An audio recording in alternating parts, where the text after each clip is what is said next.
Welcome friends, आपका मेरे कहानियों के चैनल में बहुत बहुत स्वागत है। चलिए आज की कहानी का सफ़र शुरू करते हैं। एक समय की बात है, एक जंगल में एक संत रहता था। इस संत के आश्रम में कई सारी गाय थी। एक दिन इस संत के पास एक गरीब व्यक्ति आया और उसने संत से कहा कि मेरे पास रहने के लिए कोई जगह नहीं है और कई दिनों से मैं भूखा भी हूँ। आप मुझ पर अपनी कृपा करो और मुझे अपना शिष्य बना लो ताकि मैं आपके साथ आश्रम में रह सकूं। संत ने इस गरीब व्यक्ति की बात मान ली और उसे अपना शिष्य बना लिया।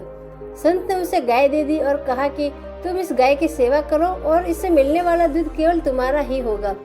इसके अलावा रोज तुम 2 बार भगवान के नाम का जाप भी किया करो। संत की बात को मानते हुए शिष्य ने गाय की सेवा करनी शुरू कर दी और रोज भगवान का नाम लिया करता था। गाय से मिलने वाला दूध शिष्य खुद ही पी जाता था। आश्रम में रहकर शिष्य काफी खुश था और एक दिन उसने संत का धन्यवाद करते हुए उनसे कहा कि आपकी वजह से ही मेरा जीवन सुखी हो पाया है। संत मुस्कुराकर बोले, ये तो अच्छा है। कुछ ही दिन बाद गाय खो गई। गाय खोने के कारण शिष्य को दूध नहीं मिल पा रहा था, जिसकी वजह से उसने पूजा करना भी छोड़ दिया और दुखी रहने लगा। शिष्य ने संत से मुलाकात की और संत को बताया कि उसकी गाय खो गई, जिसकी वजह से उसका मन मंत्र जाप में नहीं लग रहा और वो कई दिनों से दुखी है। ये बात सुनकर संत ने कहा, ये भी अच्छा है। कुछ समय बाद शिष्य को गाय वापस मिल गई और वो फिर से खुश रहने लगा। शिष्य ने ये बात संत को बताई।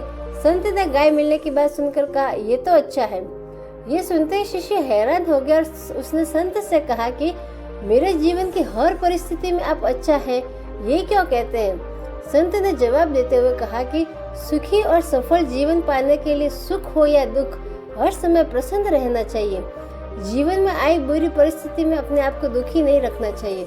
जब हम हर समय खुश रहते हैं फ्रेंड्स, तब जीवन में दुख का अनुभव स्वतः ही खत्म हो जाता है। संत की ये बात सुन शिष्यों को समझ में आ गया कि जीवन चाहे कैसा भी हो, कैसी भी परिस्थिति क्यों ना हो, हमें सदैव प्रसन्न ही रहना चाहिए। ऐसा करने से दुख हमें महसूस ही नहीं होता और हमसे कई मीलों दुख दूर चला जाता है। खुशी के साथ जीवन कट जाता है और हम हर हाल में खुश रहना सीख जाते हैं। तो फ्रेंड्स, आज की कहानी आपको कैसी लगी मुझे कमेंट करके ज़रूर बताएं और मेरे चैनल को ज़्यादा से ज़्यादा लाइक करें, शेयर करें और सब्सक्राइब करें।